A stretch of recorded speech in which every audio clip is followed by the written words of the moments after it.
Everyone, and welcome to the Office of Juvenile Justice and Delinquency Prevention Tribal Youth Resource Center online learning event today. Our topic is Introduction to Tribal Exposure to Trauma in Tribal Communities. Time today to join Marilyn Zimmerman and the Tribal Law and Policy Tribal Youth Resource Center in this conversation and learning event.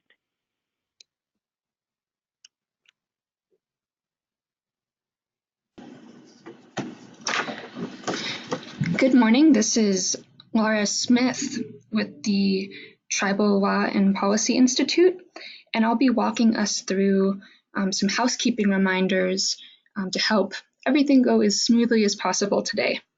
So first, please note that your control panel will appear on your user screen. Also, all attendees will be muted during this presentation just so that we can all hear Dr. Zimmerman clearly. Once you call into the meeting call line, please enter your PIN number. When you'd like to ask a question, please type this question into the questions box on your panel to submit questions and responses as needed. During the discussion portion, when we open up for Q&A, please raise your hand by clicking on the hand icon to signal that you'd like to be unmuted, and we will unmute you. Finally, to minimize the control panel, please use the orange arrow at the top left panel. Thank you, Laura.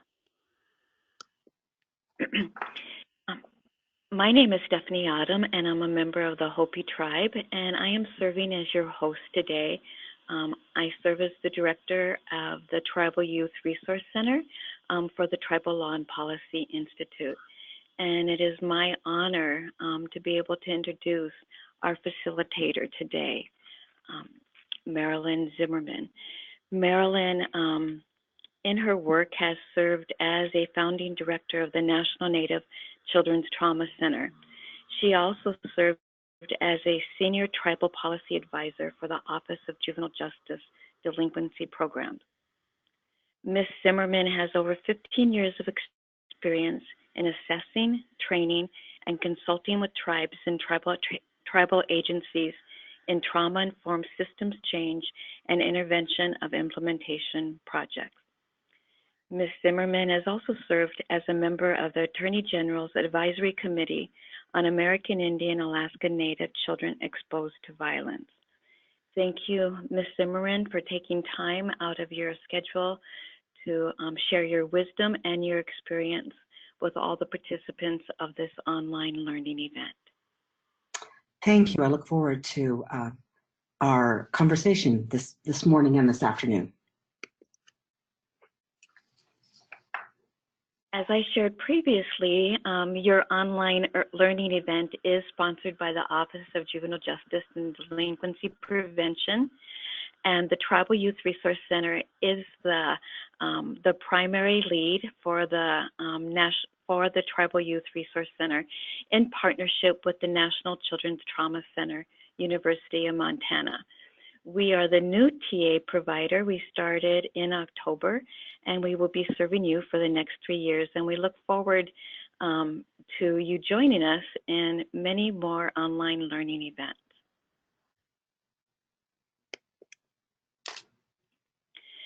Our Tribal Youth Resource Center partnership with Tribal Law and Policy Institute and the National Native Children's Resource Center brings decades of experience and understanding to the life ways, the values, and the vision that our people hold for the future generation.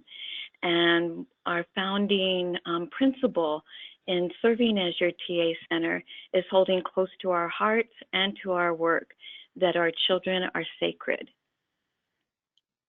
We will work diligently with not only OJJDP Tribal Youth Program grantees and Juvenile Healing to Wellness grantees, but all other federally recognized tribes and tribal organizations to indigenize successful approaches to current evidence-based practices and innovating and reinstating culturally appropriate responses that will contribute to supporting you in your work, in your vision, as you address the challenges that our youth face in today's society.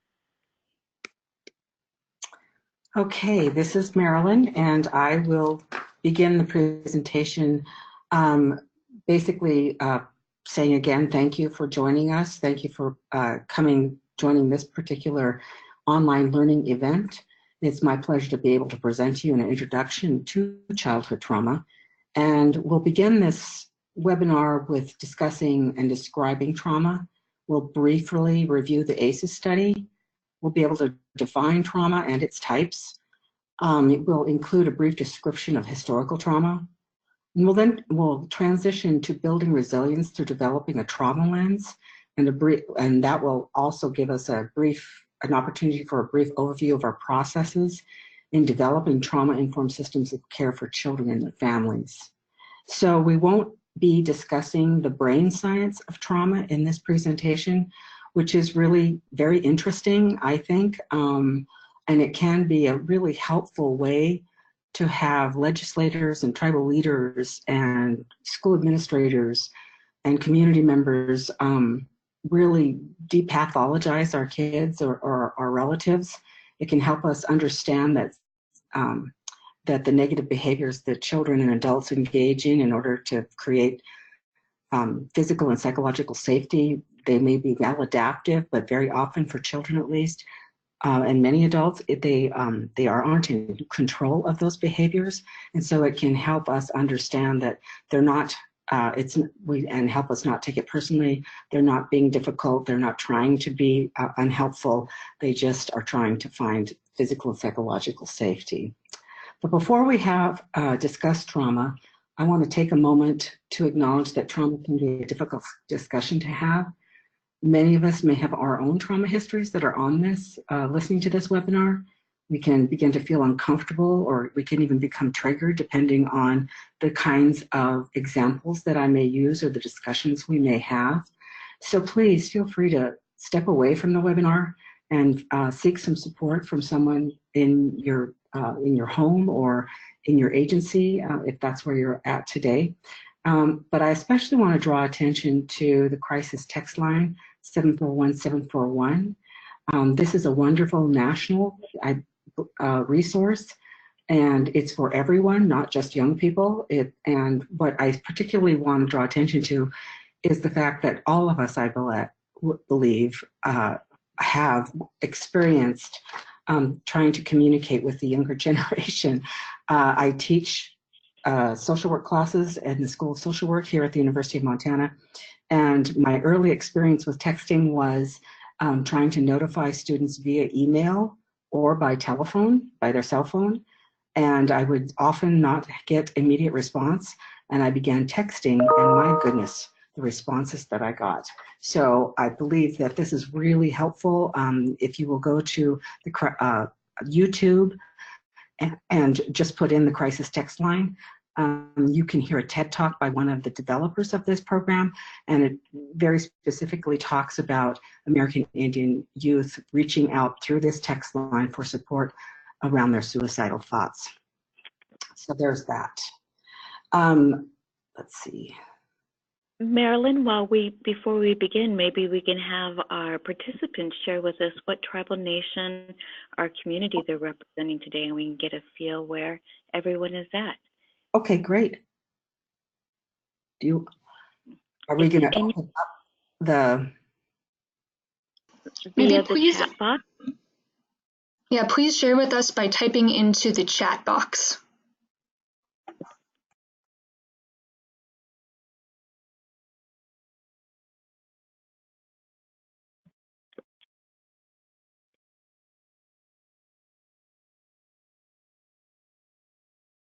Marilyn, feel free to move on, and I'll just track where our community is and share with you later in the webinar. Okay, great. So I guess what I wanted to really voice that's important about this discussion is that your well-being is important and that it's okay, even as a professional, to ask for help. So I currently serve as the Senior Director of Policy and Program at the National Native Children's Trauma Center. Some of you may know about our trauma center, some of you may not. So I'm going to go into a brief history of our trauma center and talk about a couple of studies that were the catalyst for the work that we do today.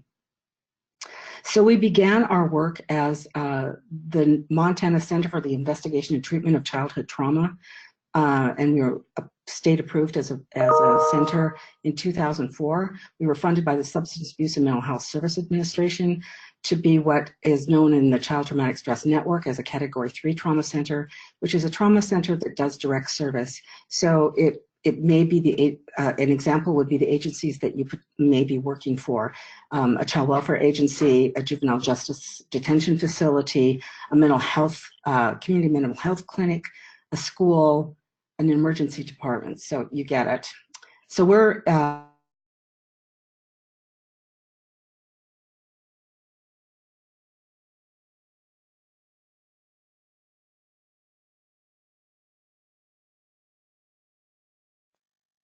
here at the College of Education, talking about the needs of some of the students, and especially noting that many of the students were being diagnosed with ADD and ADHD, and the medications weren't working, and it felt to them as if this wasn't really the issue that the students were struggling with, and what else could it be?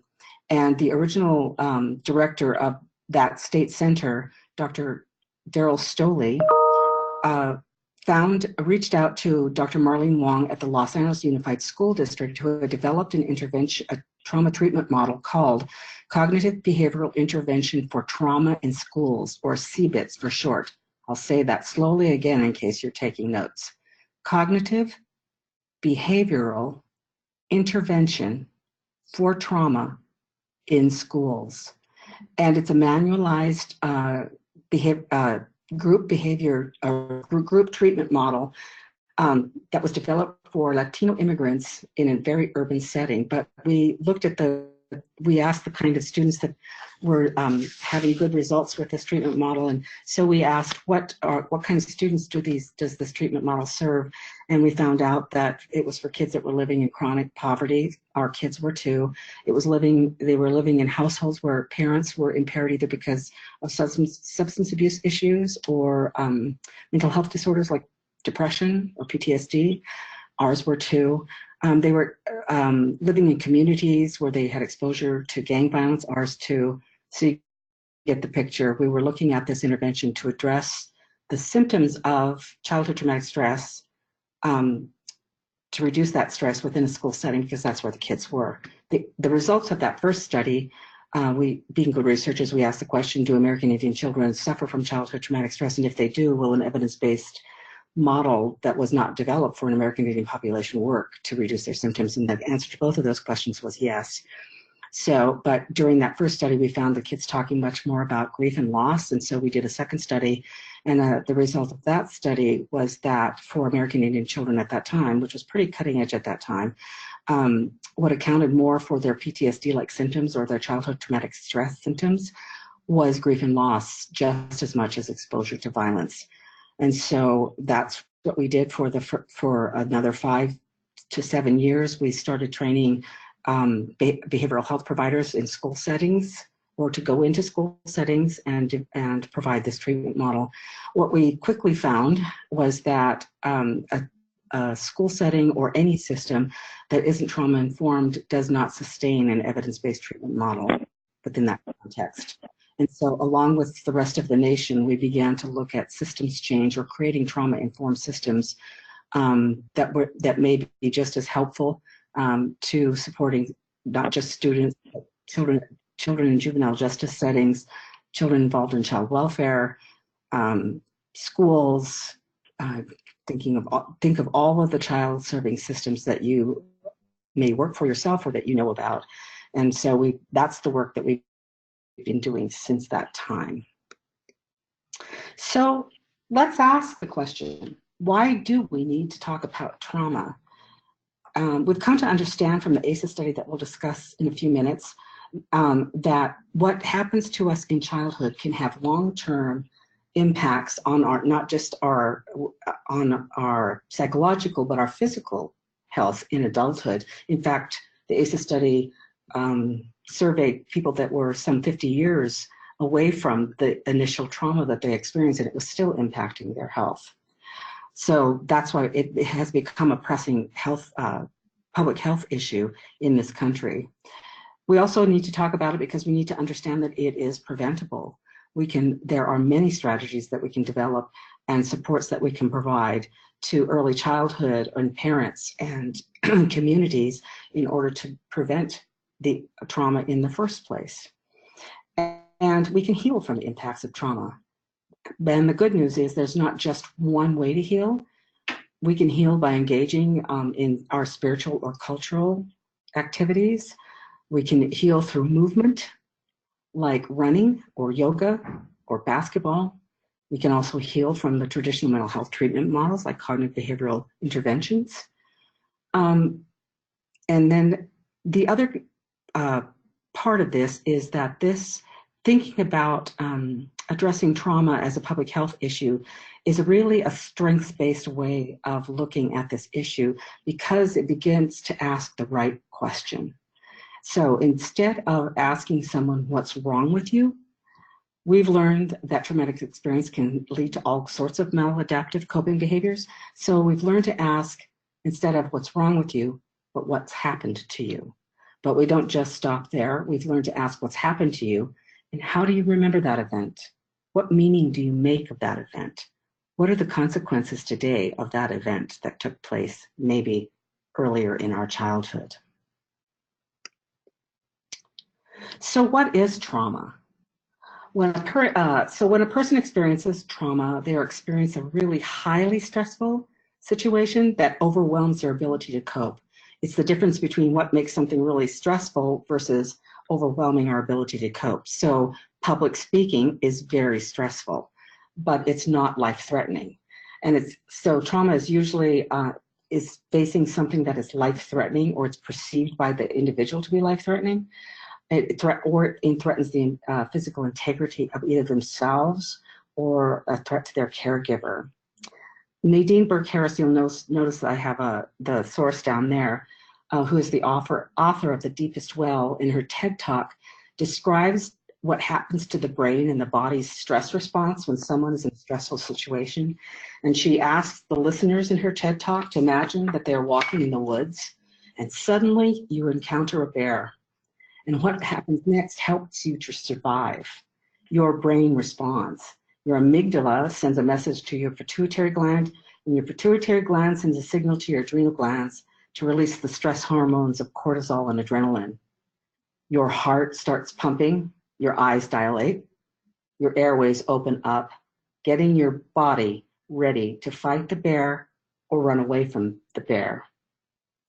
These are your body's responses that are meant to save and protect you, which she says is wonderful, right? If you encounter a bear in the woods. But what if the bear comes home every night? And a child's fight, flight, or freeze response is activated over and over again. So that what was adaptive to save our lives becomes maladaptive because of the chronic state of the traumatic stress. And this can impede the development of critical brain functions for kids, their memory, language, problem solving, higher order thinking. So instead, kids are staying hypervigilant and often have immediate extreme responses to trauma reminders. And trauma reminders can be things like sights, colors, seeing a color that reminds you of a traumatic event, the sounds that you're hearing, the smells, maybe they were burning leaves when the traumatic event happened, that sort of thing. And a big key piece of this is to understand that as professional caregivers, in understanding the impacts of trauma, is that those hypervigilant and extreme responses to trauma reminders are those children and adults who are trying to create and surveilling their environment for physical and psychological safety, right? So, and very often, sometimes as with our children or our relatives, and sometimes as professional caregivers, that we know we are well-intentioned. We know that we are safe individuals. We know that we have only the best in mind for our relatives or our clients, but they don't know that. And even our affectionate, positive ways of engaging may be a trauma trigger. An example is sexual abuse. Maybe a child was groomed, and that really kind of behavior towards them led to their sexual abuse. So they're surveilling their for safety always, and their trauma behaviors are what we're really going to focus on in this presentation, because it's those behaviors that we encounter as professional caregivers that really can impact the way that we do our work and the outcomes for children.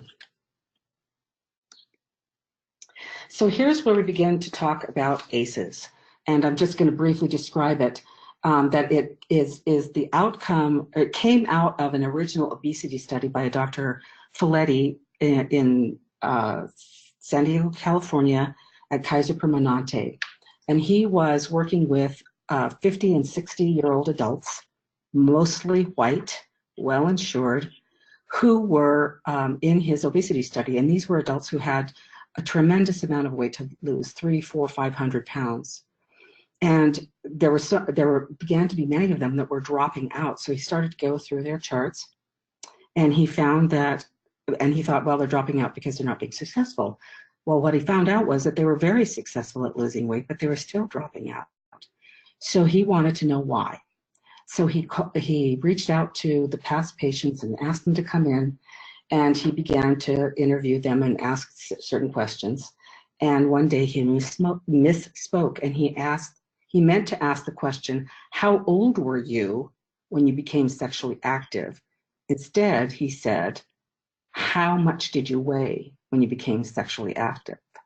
And the woman who was the patient he was addressing said, I was 40 pounds.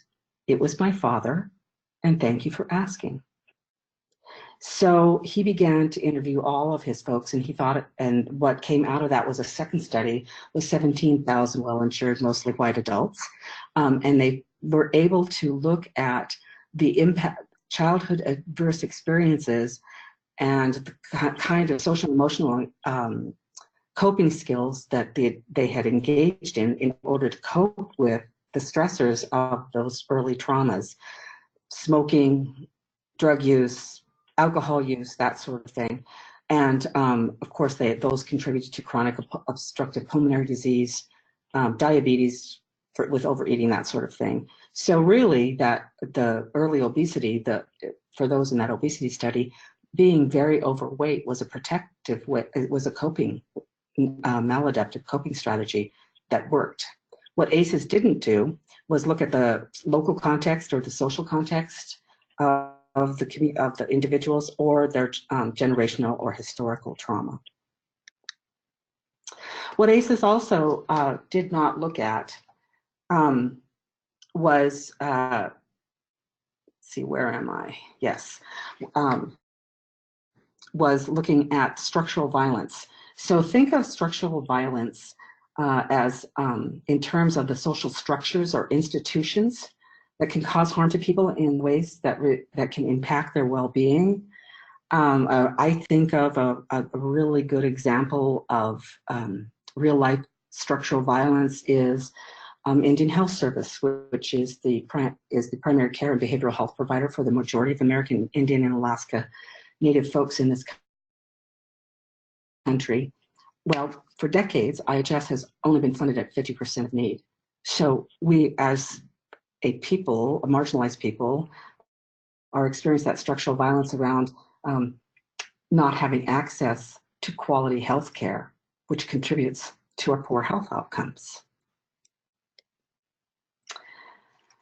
There have been ACEs done in Indian country, and I just want to draw there's a couple of items I want to draw your attention to. The first study shows that 66% of those in the study had an ACE score of at least 6 or more. And the fourth study shows that 94% of those respondents have at least one ACE in their lifetime. So that's 309 adults from 8 geographically diverse reservations who have at least one ACE.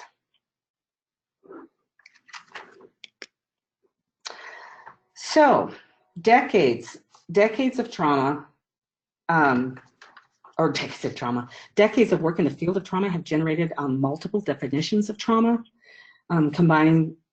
Combining through this work, SAMHSA developed an inventory of trauma definitions and brought together practitioners and researchers and trauma survivors, creating this sort of panel of experts to help craft the concept of what would be relevant to public health agencies or child and adult serving agencies and systems. And so they basically say it's a single event, or it could be multiple, or a set of circumstances like living in poverty. So it can be either isolated or chronic or random or predictable, experienced by an individual that impacts their, physical, social, emotional, or behavioral well-being. And it really, the impacts of the trauma have a lot to do with an individual's vulnerabilities. Are they living in poverty? Do they have supportive caregiving systems? Are they living in communities that are safe? So those would be protective factors, and individual vulnerabilities could be a negative, or sort of not a negative, sort of a way of being in the world that isn't positive or forward-thinking or hopeful, that sort of thing. Another vulnerability can be in a school system that is failing the students. Another vulnerability is chronic illness. So you have it. So it's an event that is experienced by an individual that impacts their physical, social, emotional, or behavioral well-being.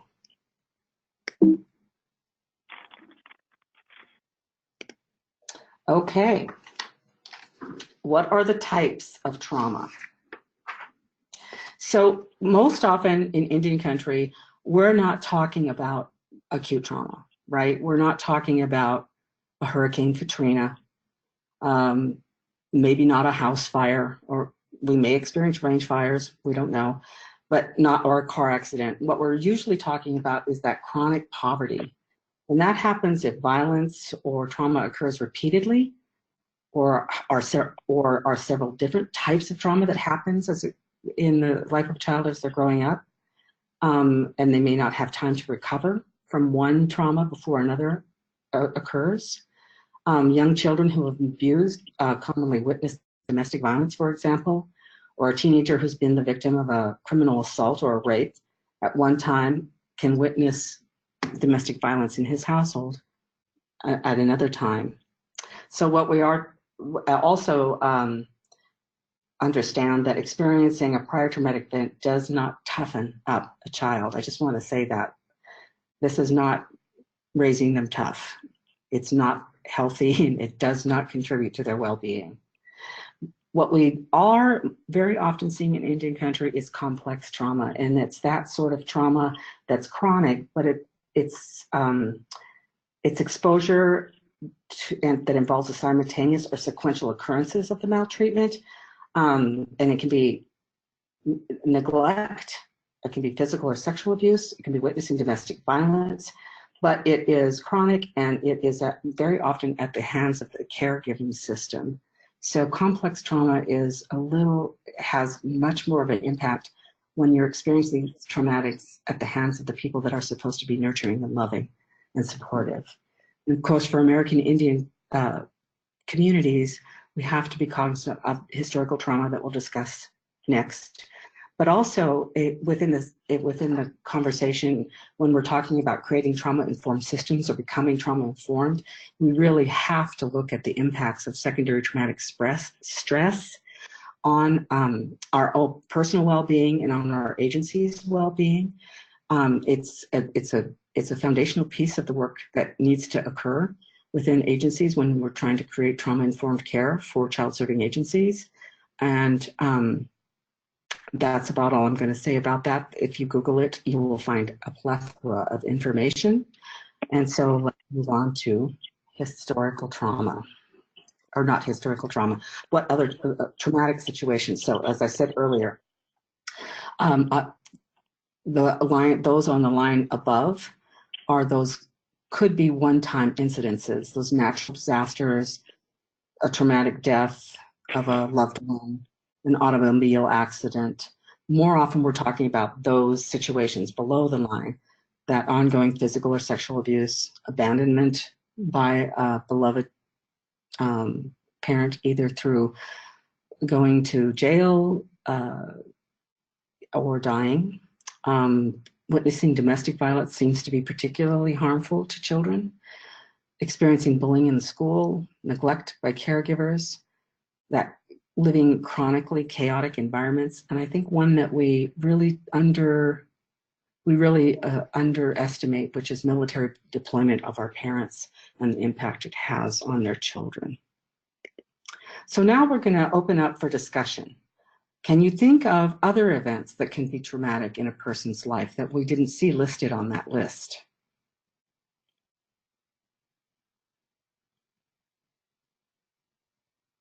Laura, do you want to say how they can engage in the discussion again? Yep.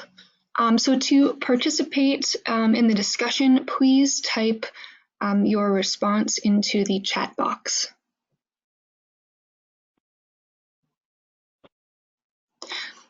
And while folks are responding, Marilyn, there was just a question.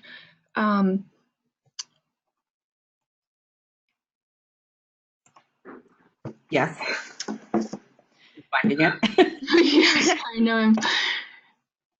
It was just a question in terms of the full name of the cognitive behavior trauma treatment approach that the National Native Children Trauma Center uses. And you said CBIT, so I think they were looking for the full name, Marilyn.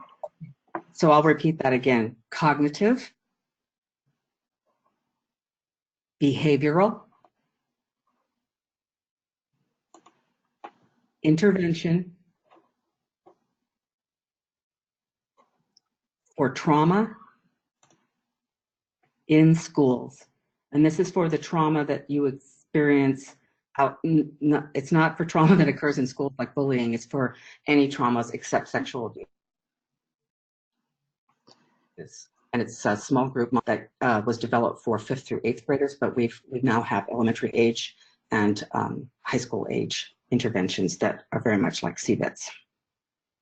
Marilyn, we've had a couple of requests. If you could please go back to the last slide so folks can see the list to help them respond. Okay. There you go.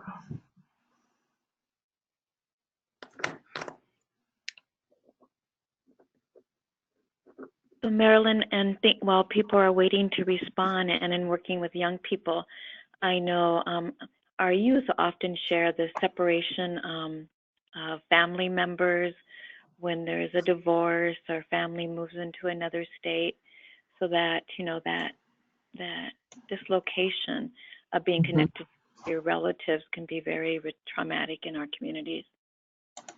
I think that we experience so much grief and loss through chronic illness or suicide or untimely deaths of relatives from car wrecks, that we don't get stronger. It can erode away at our resiliency.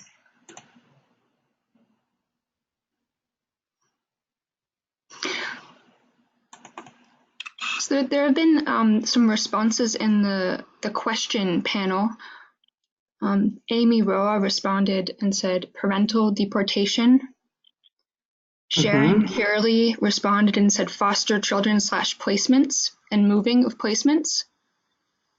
Martina Georges responded with child being taken away from a place they're familiar with and not knowing where they're going.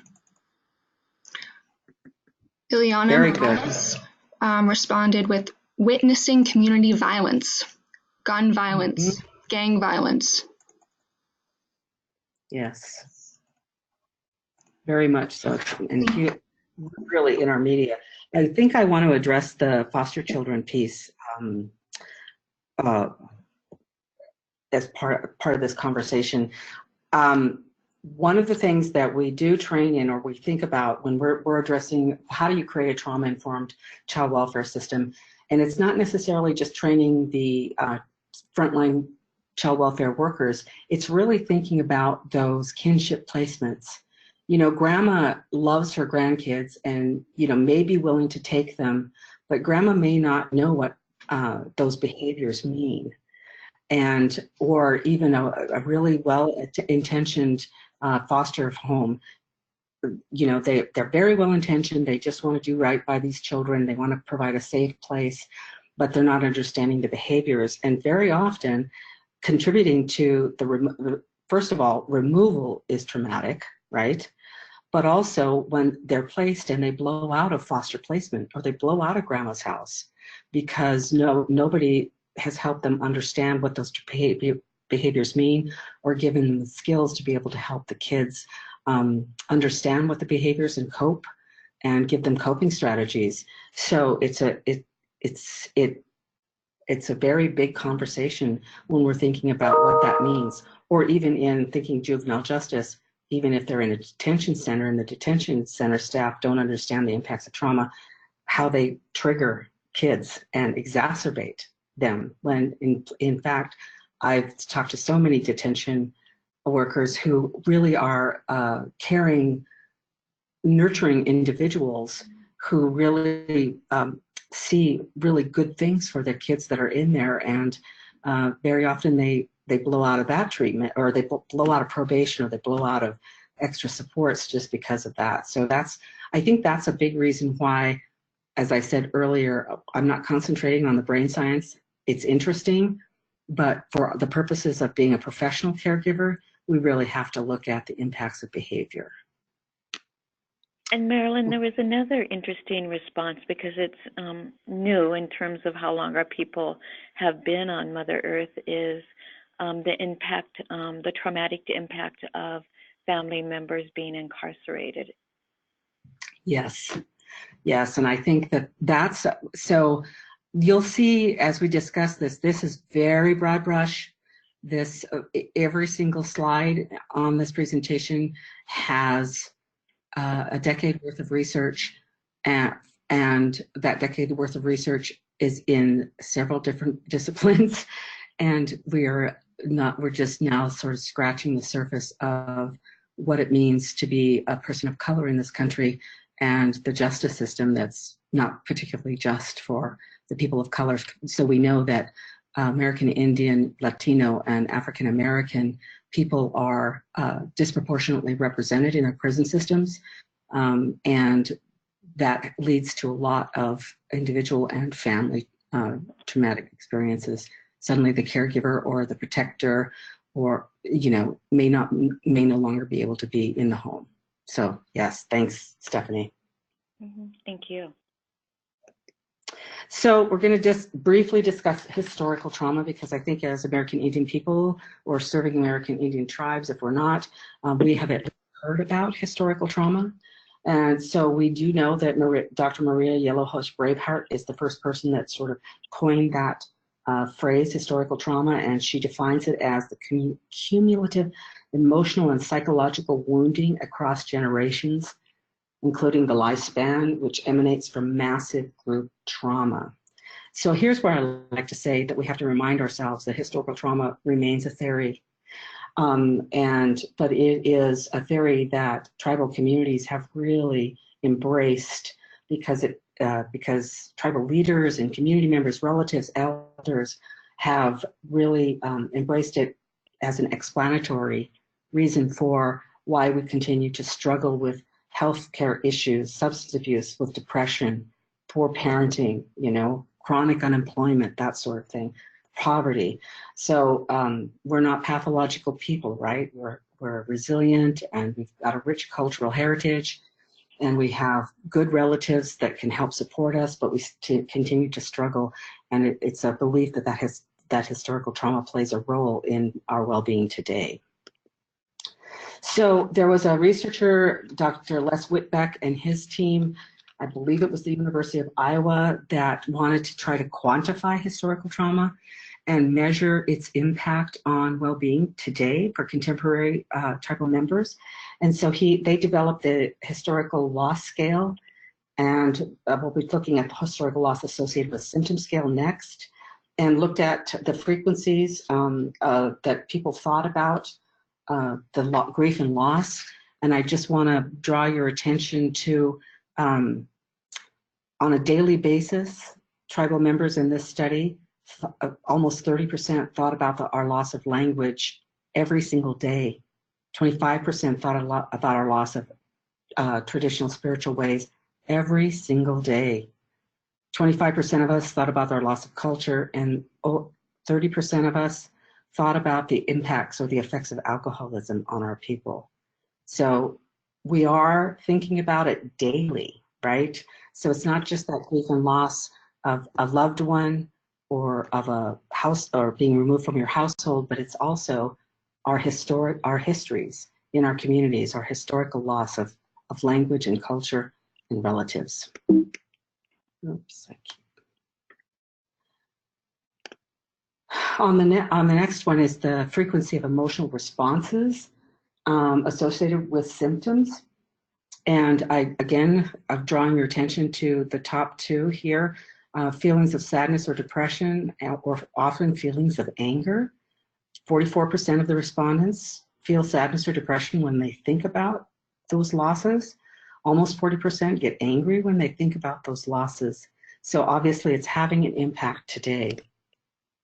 In fact, I think that Whitbeck and his associates would say that these historical losses aren't really historical, because even though they may have occurred a long time ago, but their outcomes have persisted through our generations, and it's continuing to impact us today.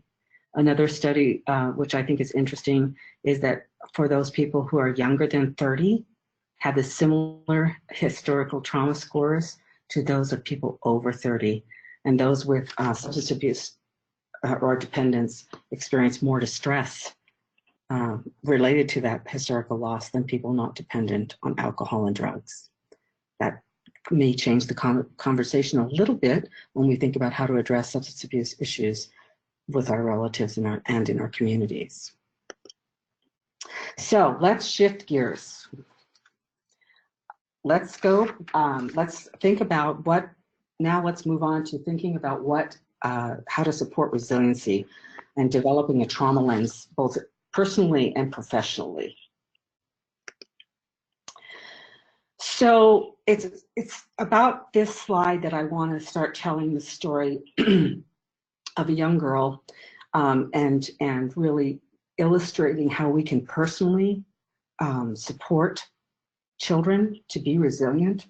And this young girl at 5 years old lost her mom to a car accident. Mom was pretty nurturing individual, nurturing and loving, but she went to live with grandma, and grandma knew how to soothe and support her in her loss of her mother. And she facilitated, not just good relationships with herself, but with her aunties and uncles and her cousins. She helped foster those relationships with her cousins. She understood the importance of education, so she made sure that her child developed a bond in the school, because school success is important in building resilience in an individual.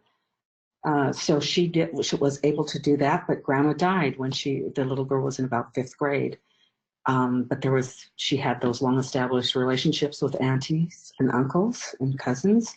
And so she went to live with an auntie, and still quite resilient, still did really well, still coping very well, did well in school, had lots of friends, able to make and keep good friends, not engaging in any negative behavior.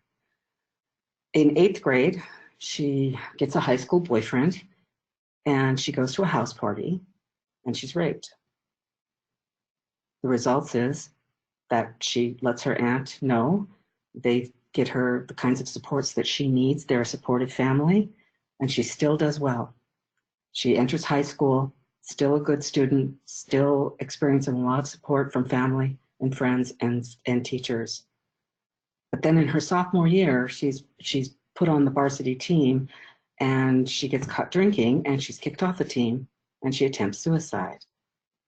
So while we have to understand that we can build resiliency, we've got to be very cognizant of the fact that resiliency in one area of our lives may not cross over to another area, or that we may be resilient at one developmental phase and not at another. And we must remember that resiliency is eroded by traumatic events. But I just really wanted to illustrate that it's not expensive, it's not rocket science. It doesn't need, you don't need a degree in a mental health degree to be able to provide the kinds of supports that build resiliency in your children, your grandchildren, even your clients' children, and your clients who are adults. So let's have another discussion. What factors do you know about that you engage in, perhaps, that can build resiliency and well-being? What helps promote resiliency with the clients that you work for, or your own resiliency? Hi, Marilyn. This is Stephanie, and while our participants are thinking about that, I know that when we work with youth, we are always focusing on acknowledging their strengths.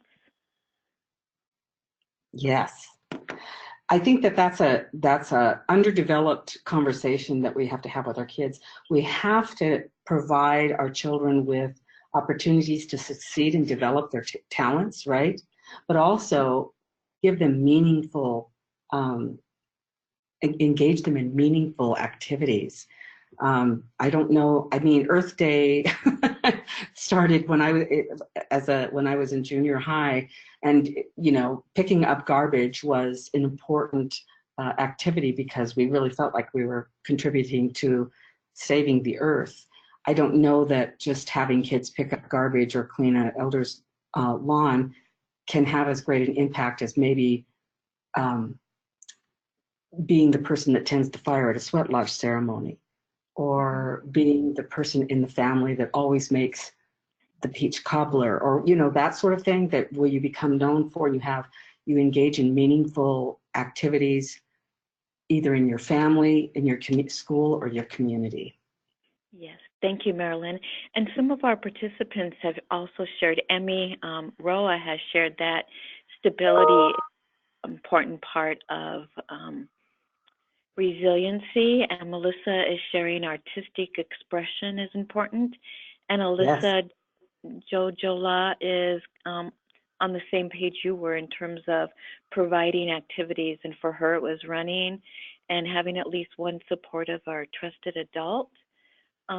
Positive adult relationship, Betty is sharing, and again, Nicole Hewitt is sharing that having a trusted adult or a peer believe in them right. is a very important factor. I would love to give an example of a school district that we worked in, 10 years ago now. They experienced a very traumatic event as a school district and as a community. And they're, in order to sort of support the students, they called us in to provide training for the teachers and that sort of thing. But what was most impactful was helping the students develop what we called self-care plans. And they were really just basically safety plans. So we had discussions with them about how do they know when they feel bad, right? So they could identify when they're feeling bad.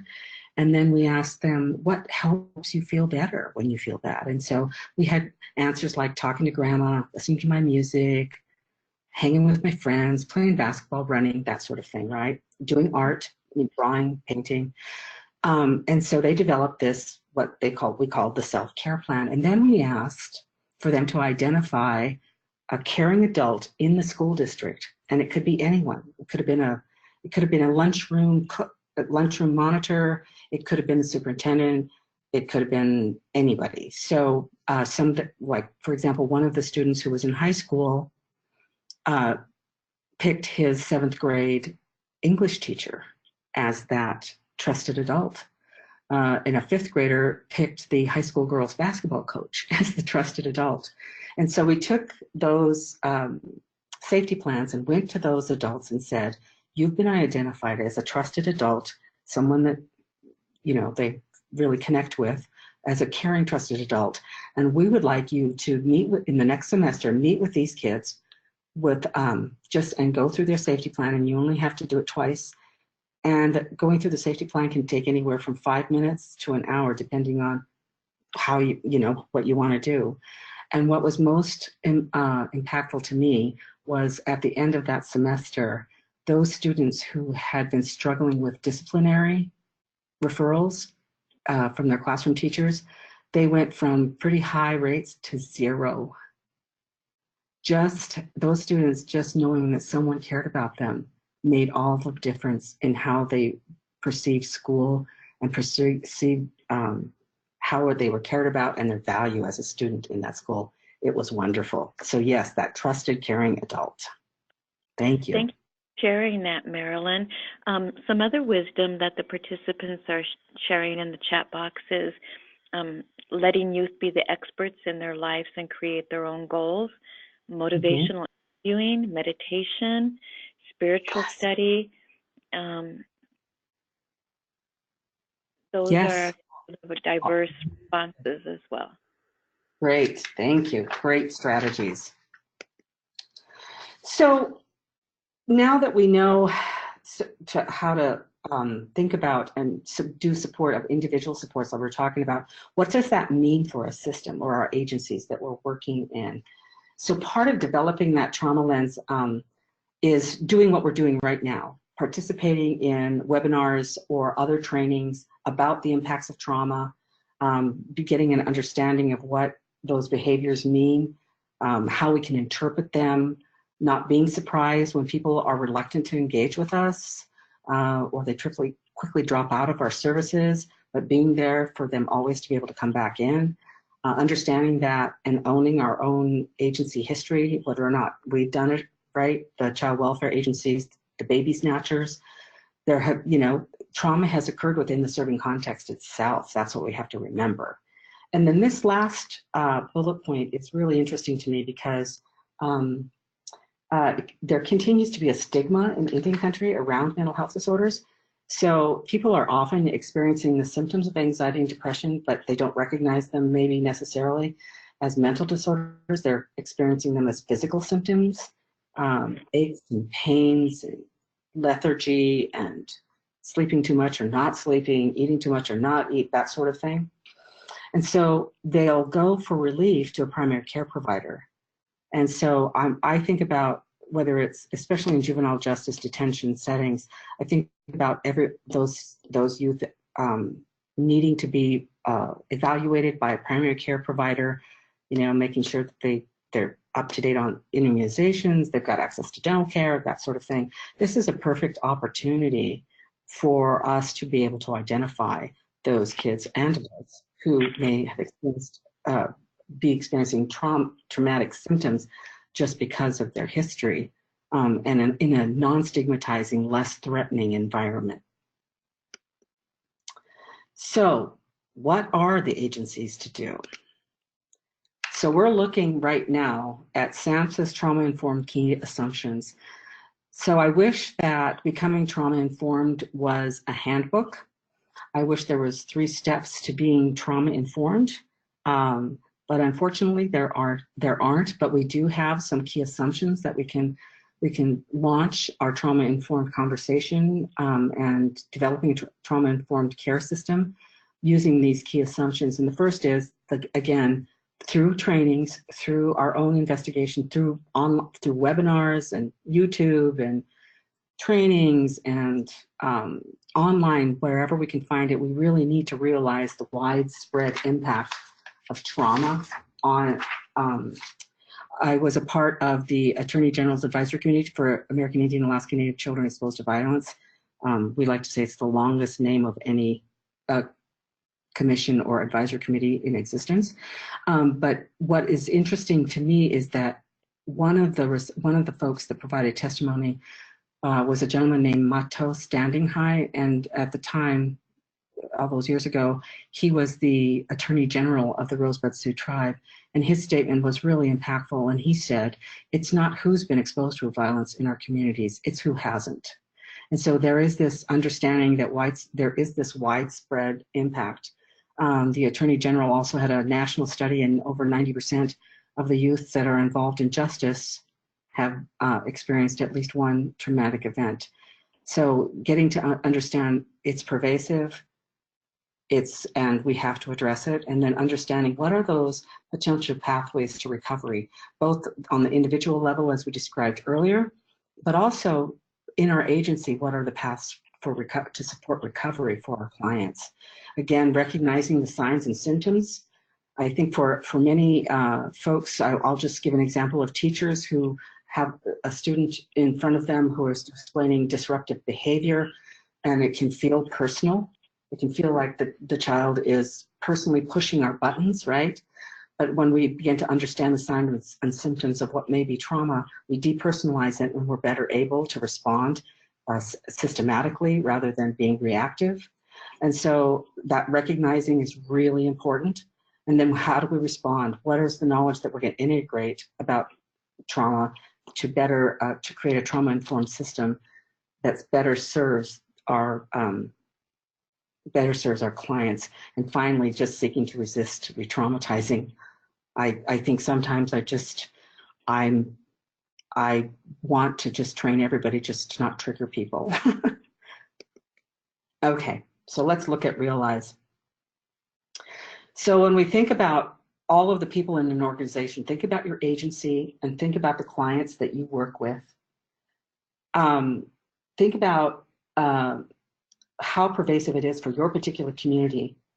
So we have to remember that it's not just in a behavioral health context that we have to think about those behaviors, but we have to look at it not just as mental health, but as a barrier to the good outcomes for our kids and our child-serving agencies. We have to ask our questions: why are our clients going out of care, right? Maybe it's can look one way, but it's really not that reason. Here's a perfect example. I was doing direct practice many years ago on my reservation, and I'm a social worker by training. And so I was in the behavioral health part of the Indian Health Service, and we had a child psychologist there who was trained a particular way. And she came out of her office and she said, "Do you know this dad?" And I said, "Yes, I do." And she said, "Well, he just doesn't care. He says he's going to be late. He hasn't shown before. His kid's important. I don't understand it." Well, she was not from the community and I was from the community. So I had grown up with the dad, and I understood that he was employed in the oil field. Those jobs are hard to come by. Jobs are hard to come by to begin with, and they're not really understanding around family issues. He may have been functionally illiterate, so going into a setting with an authority figure like a very aggressive provider wouldn't be helpful. He did care about his kid, right? But he had his own substance abuse challenges, and that impacted it. So it's really looking at the impacts of, and I knew all of these things could have been the result, now I know, of his childhood trauma that I was also aware of. So it's thinking about what are the barriers to the outcome? What does the meaning is of our clients not engaging? What is it? Could it be something else besides that? They don't care. Recognizing that now that we've learned what those behaviors can mean and what they look like, and we can understand that a lot of these behaviors are brought about by trauma. We can't pathologize everybody, because if everything is trauma, then nothing is trauma. So we have to find a way to identify those people that have experienced trauma. We have to understand the unique pathways to trauma based on, it's very different for men than women. It's very different for a 5-year-old than a 17-year-old. It's very different depending on if it's a caregiver versus a stranger, that sort of thing. So how do we identify, and what are the screening and assessments that will work in our particular disciplines, our particular agencies, so that we can recognize trauma? And how do we go about systemizing our workforce development around trauma? How do we support our own staff who are impacted by working with people who have experienced trauma? How do we address secondary traumatic stress as an agency? What are the policies and procedures that we will engage in order to work protectively, right? And then we're going to respond. So we apply the systems of trauma-informed care to all areas of the agency, not just our behavioral health staff or partners. I'm thinking about detention. So in a sort of a juvenile justice, we involve everyone. We involve the judges, the prosecutors, the advocates, probation, dispatchers, police officers, administrative staff, right? The frontline staff, the first people that when you come into court, who's that first person that you encounter as a child or a parent, that sort of thing. And then resisting re-traumatization. So really helping the staff. This is sort of like the cookbook, I want to say, to developing a trauma-informed agency or organization. It's really that the staff really do absolutely understand what can be triggering and traumatizing to clients, and try to create opportunities to reduce those kinds of triggers. I'll give an example very often where many of our agencies have appointment schedules, correct? So a client, if we understand what it took for that client to get into that parking lot, to get out of their car, to walk in to their appointment, and they're 10 minutes late, the person that greets them should not say things like, you're going to have to make another appointment, or you're late. How come you're late? You're always late. Instead, that person learns that because of trauma, people may not be able to be fully there, fully present. So there's a whole host of reasons why people might be 10 minutes late. Instead, they could respond, I know the doctor wants to see you, have a seat, we'll work you in. Please don't go. We're so glad you're here today. So that sort of thing, engaging in those language and behaviors and developing those policies that really take into consideration trauma, that your clients have trauma histories. If possible, partnering with practitioners who have been trained in evidence-based trauma treatment models or practices. And for Indian country, we always want to talk about those culturally based and spiritual strategies or beliefs and ceremony that really build resilience and recovery and healing. And finally, using those systems of universal precautions.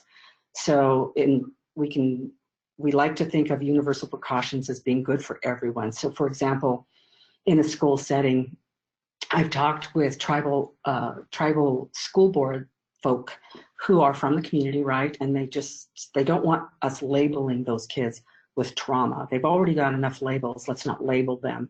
And so I like to just remind everyone that the universal strategies that we use to create a safe classroom environment is not just good for kids who experience trauma, it's good for everyone. Every child benefits from those strategies, right? Every child benefits from being in a safe, psychologically and physically safe space. All right, more discussion. What are the strategies that you are already employing in your organization or practice that, well, maybe not listed here, but as you look at realize, recognize, or respond or resist, what are some of the strategies that you've already employed in your practice or agency? Marilyn, we had a question that was related to the last slide, and you answered it in part, but I wanted to share the question with you. People are thinking about this discussion, and Patricia was inquiring, How can an individual help police, legal, or law enforcement recognize chronic trauma in a child or even in a school? What steps can be taken to relate the child related to the child being traumatized? Not just in the school, but in the home life or because of chronic homelessness. I think the intention of the question is, it's very big, but is there a set training or curriculum that National Native Children Trauma Center can provide that addresses this question? Sure, we can. I'm going to make sure. Yeah, I'm looking at the time, so make sure we get to it. But yes, we have.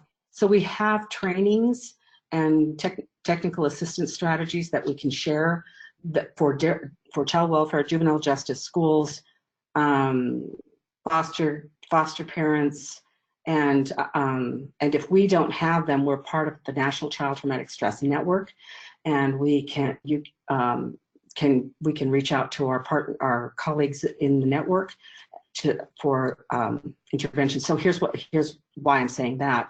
So we all have, in our disciplines, we all have different priorities, right? So here's a domestic violence intervention that was developed in Boston for those police officers who were answering domestic dispute calls, right? So their priority is separating the two who are, right, the perpetrator and the victim, just finding out who the perpetrator and the true victim are, and then basically arresting someone, doing the paperwork, that sort of thing. And very often you would hear police officers say there were kids there, but they were watching TV, right? So it's no big deal. Handing the woman, here's a shelter if you want to go, right? So instead, they partnered with an agency of social workers, domestic violence advocates, and the police officer and the social worker would go out to the scene at the same time. And the social worker would be attentive to the children at the scene, and the police officer would do what they need to do. So it's very much about respecting and honoring our professional requirements, right? So instead of thinking about a police officer maybe as that sort of hardline, hardcore dude, understanding that he has some priorities, and then being able to do our job also by supporting the kids and finding and developing those kinds of strategies. Now, I say that to say, I think that police officers have can be trained to really recognize that maybe the kid just sitting there staring at the TV, it might be disassociating, and it's a trauma response rather than he's just not paying attention, right? And what can the police officer do to better support the kid? And we do have those trainings, and our website and access to our services are going to be at the end of these slides. Okay, let's talk about strategies that everyone's already been doing.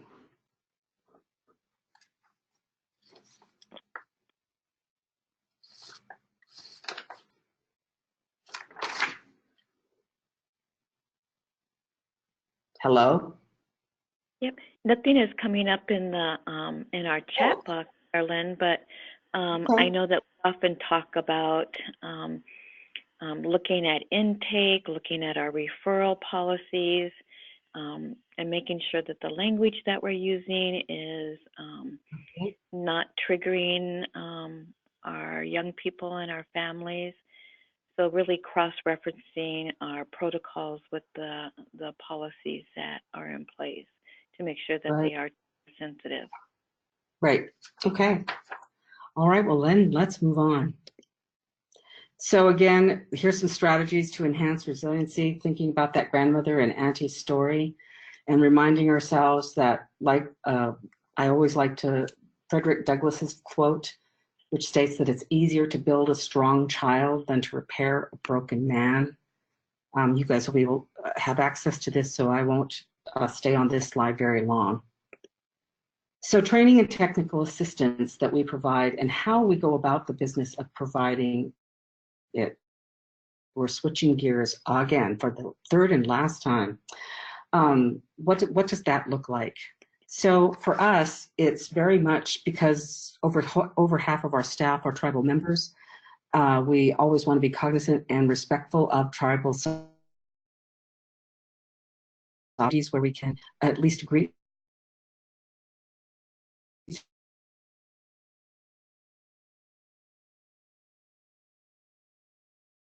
the tribal leadership to let them know, that we're in their community doing work among a child welfare agency or even an elder.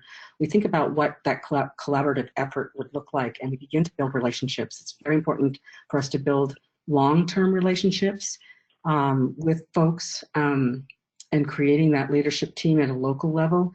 And when I say leadership team, it's not just the administrators, it's the frontline staff, it's the administrative staff, it's the designated leaders of that group. And what does that look to really develop a team approach? I like to say that trauma-informed practice is a team effort, but building a trauma-informed agency requires a team. And leadership team is about representatives of all parts of that particular agency or system. And then for those that already are really well connected, like those, healthy, multidisciplinary teams, it's a real opportunity to begin to engage in cross-sector pollination about trauma-informed care, being able to refer from your agency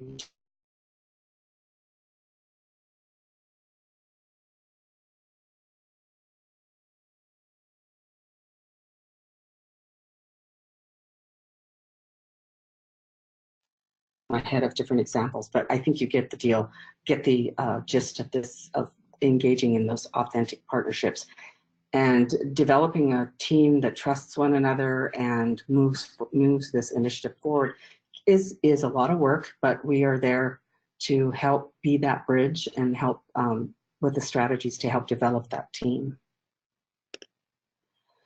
So the universal trauma, a big piece of what we do is go into the community, and I hate the title, we all hate the title, we haven't come up with a better one, but it's basically Trauma 101 for the community, so that we can get a basic understanding for community members, but also the different child agencies that are represented, develop a common language about what it can look like in their setting, in their particular setting. And as we were talking about earlier, we have particular trainings for traumatic stress mitigation and self-care for everyone. Trauma-informed court assessment, what that looks like. Think Trauma is a curriculum that was developed for detention workers, but we've broadened that and adapted that curriculum to include all of juvenile justice and law enforcement. The resource parenting curriculum we talked about earlier before. From a lot of our conversations around trauma-informed care is that family engagement piece. I know it's difficult, but I think we believe that it's integral in really developing a strong, solid foundation for a trauma-informed agency or system.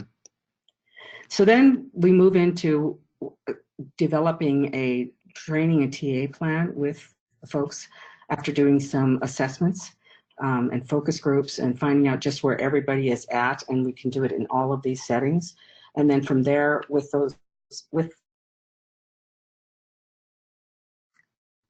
do specialized training for child serving, for that particular child serving system. So this is an old slide, because I think there's 573 federally recognized tribes right now at my last, whatever I saw it on.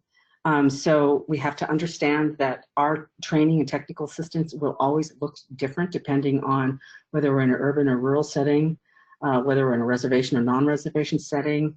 And so that's what I was talking about in the earlier slide, in the developing of those training and technical assistance plans with the agency and the leadership team, trauma-informed care leadership team.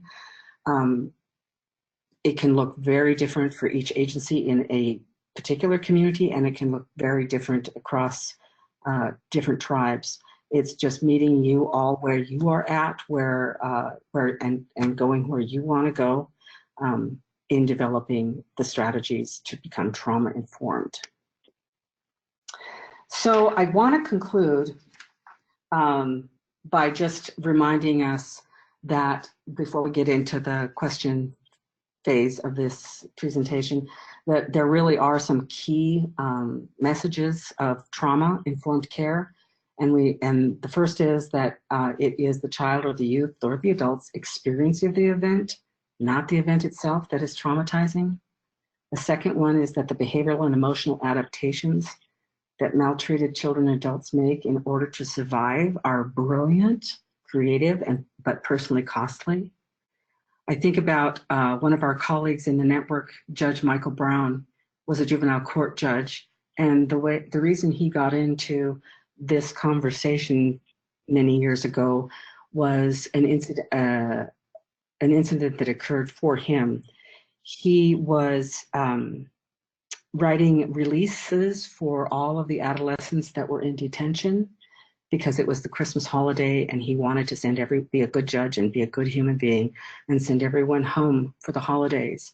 And one 14-year-old girl exploded, attacked a guard, nearly kicked down a door, that sort of thing. Obviously, she wasn't going home. But for the first time, he thought to himself, wait a minute, what 14-year-old girl doesn't want to go home for Christmas? What's going on? So he brought her into his chambers, and they found out that this young girl had been the victim of sexual abuse by a relative every holiday. And at 14 years old, she had concluded that she would not be his victim anymore. And so she figured out a way and found out just what she needed to do to be placed in detention for a particular length of time that would keep her in over the holidays while he was in her household until he was gone. So, right, she was willing to go to detention. She was willing to be in juvie. So it was brilliant and creative, but it personally cost her. So that's a key message of trauma. And the other is that if we don't acknowledge trauma in the lives of our children, the families, and the communities, we end up chasing their behaviors, and that limits their possibilities for change, and it limits our possibilities to help build resilience and provide opportunity for healing. So I want to conclude this part of the presentation just saying that we do know that evidence-based interventions do make a difference for American Indian children. We know tribes can make a difference, and all of you that have graciously attended this webinar, you do make a difference, and you can make a difference in the lives of children and your clients who have experienced trauma. So before we go to the question period, please join us for an upcoming online learning event. On June 27th, we will have Laura Gay from the National Native Children's Trauma Center discussing secondary traumatic stress and juvenile healing to wellness courts, schools, and tribal programs. And that will occur on, as I said, on Thursday, June 27th from 2 to 3 Eastern Time, 1 to 3:30 Eastern Time, 1 to 2:30 Central Time, 12 to 1:30 Mountain Time, 11 to 12:30 Pacific Time. So we're going to go to questions, but while we have questions, I'm going to put this slide up so that you have access to our website, and you can write all of this down if you like, or okay. So have a few minutes for questions.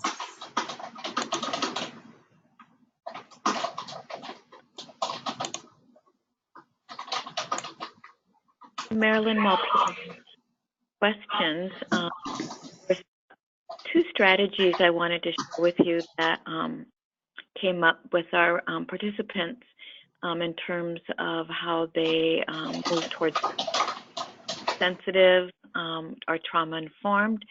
And one of them from Melissa was the collaboration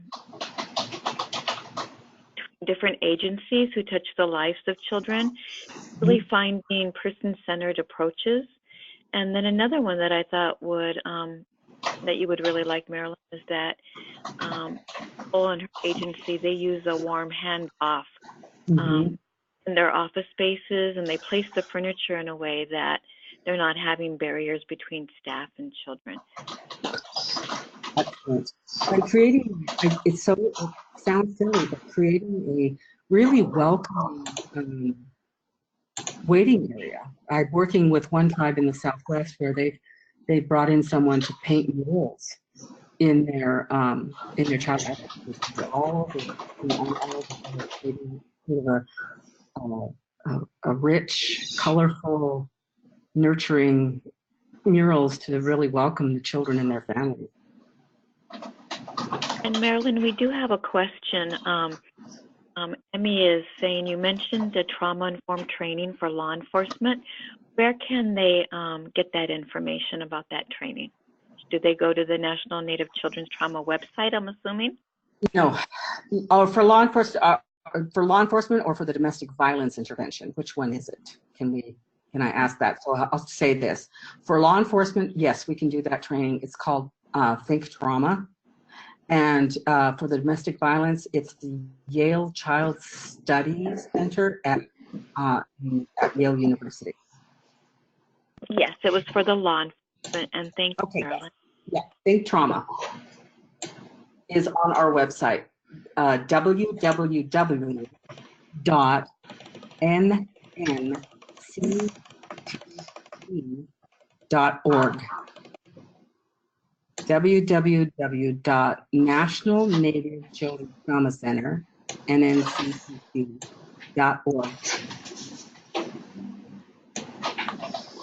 We're waiting for more questions. I would just like to ask everyone on this online learning event to please visit the www.tribalyouth.org website, where there are also diverse resources for you in terms of intervention and prevention strategies and best practices in working with tribal youth. And you can also request training and technical assistance from our www Tribal Youth website as well, of Marilyn and other members of the Tribal Youth Resource Center team. Great. Also, I want to say that at the end, I'm going to leave these slides up for 5 or 6 minutes, because we understand that at the last online learning event, people they took it down too soon, so people weren't able to download all of the handouts or the PowerPoint. So don't worry about that. I'll leave it up for you all for a good 5-10 minutes. Yes, and we are actually, the Tribal Youth Resource Center will be emailing the PowerPoint to every participant as well, and it will be uploaded to our website probably within the next 30 to 40 days. Okay, great. So any questions out there while we have Marilyn for another 8.5 minutes, I think 7 minutes? Any questions that come to you in terms of the information and the wisdom and the resources and opportunities that are out there for you in terms of increasing your responses to the trauma that our young people and families are experiencing?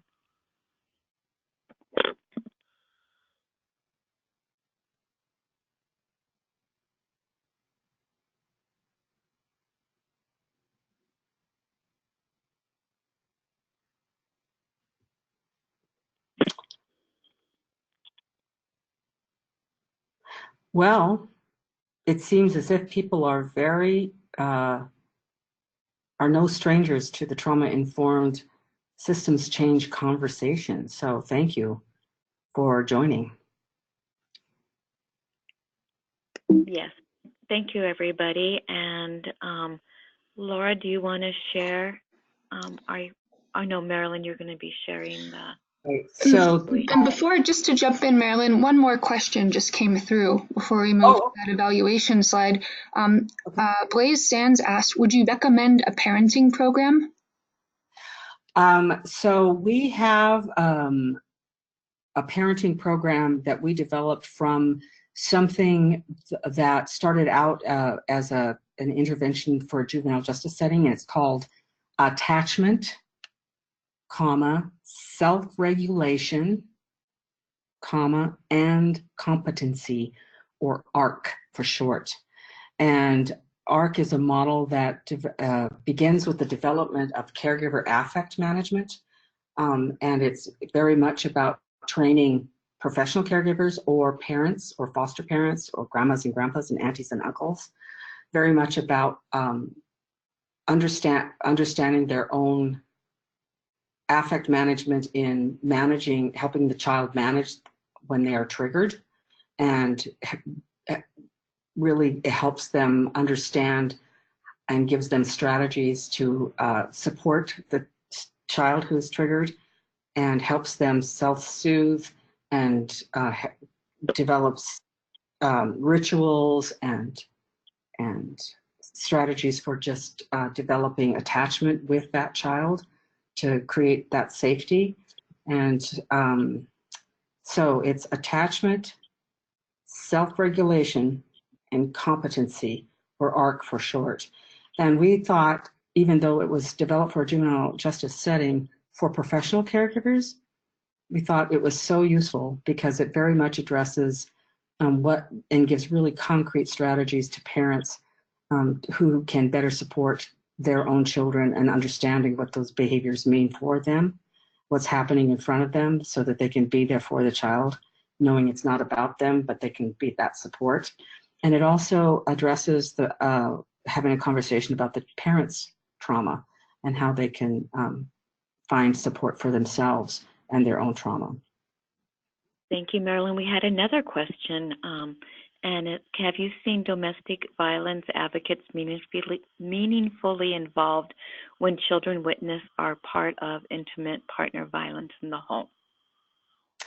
We are working currently with a tribe on the East Coast who is trying to develop just that, but that if you will look at the Yale Child Study Center, I believe that there are some outcomes from that where they feel like they've meaningfully understood. So, for example, that part of the ARC model, that self-regulation, the social workers being able to go into a situation like that and develop some sort of safety for the child and be cognizant of the impacts of it for that child, supporting the parent or the non-offending parent of the children, in enabling them to better support their own kids.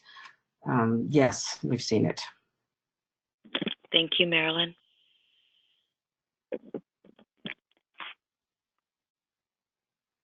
I'm not seeing any other questions presently.